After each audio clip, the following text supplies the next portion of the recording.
Your son is a failure. He's barely passing my class, and with grades like this, I'm just not sure what kind of future he's gonna have. What do you have to say for yourself? You're supposed to graduate this year.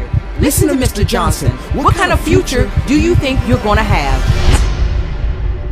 With all due respect, don't call me a failure.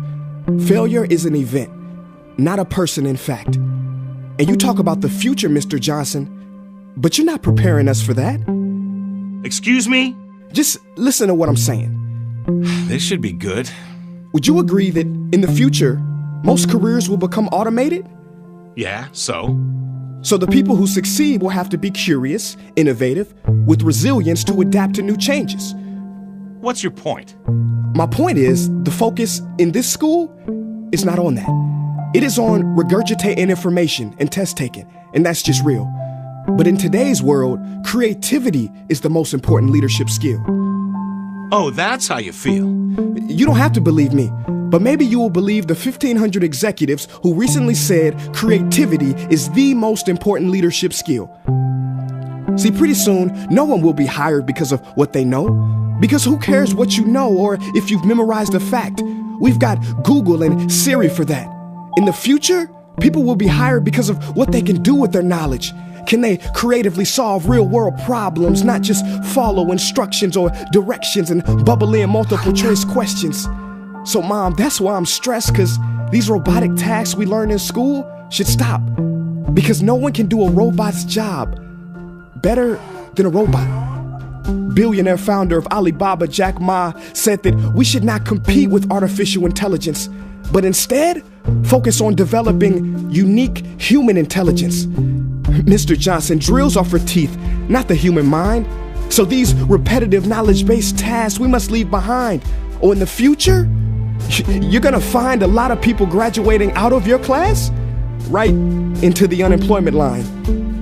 See, many top companies today don't look at grades. Mom, that old way is expiring. Google has been quoted as saying GPAs are worthless criteria for hiring. Founder of Tesla, Elon Musk, agrees. So I say this with unease and sorrow. If you continue to teach today as you taught yesterday, then you rob us students of tomorrow. Mr. Johnson, I'm gonna keep it real with you. Sometimes sitting in your class is tough. I'm constantly thinking, if I don't look up at the clock, maybe it'll speed up. So I listen to you do my work and pay attention, feeling like an hour had to have gone by. But it was only 3 minutes. So if you wonder why we're bored in class, look, you want to get a kid to hate reading? Give them this, a school textbook. And some people think it's our fault, and that hurts me. They say you can lead a horse to water, but you can't make him drink. And to that I say no. Firstly, you can put salt in that horse's hay and make him thirsty. And if you bring joy in your classroom, you can make any bad student nerdy, as he or she discovers the beauty of truly learning. Mr. Johnson, I mean no disrespect. You have the most important job on this planet. You build, create, and save lives. But if you really care about my future, like you say, then you have to fully commit and ask yourself honestly, how do I prepare a child for a future that doesn't yet exist? Here's a hint. The answer is not found in this. It's using this and this.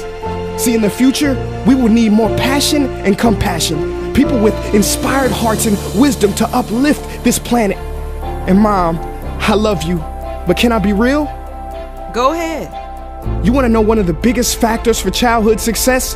It's not IQ. It's family meals. And we haven't had one of those in a while. See, I know sometimes you don't feel proud, because I may not be a straight A student, but I'm not stupid. These tests may be 70% of my grade, but they're 0% of my future. But don't worry, I'll pass this class and get through this. But I need you to give me the space I need to be me and live true. Because the best feeling in the world is that your own parents get you. There's a passage in a book called The Prophet by Khalil Gibran. And if you don't mind, I'd love to share it with you. Go ahead. See, he says, your children are not your children. They are the sons and daughters of life longing for itself. They come through you, but not from you. And though they are with you, they do not belong to you.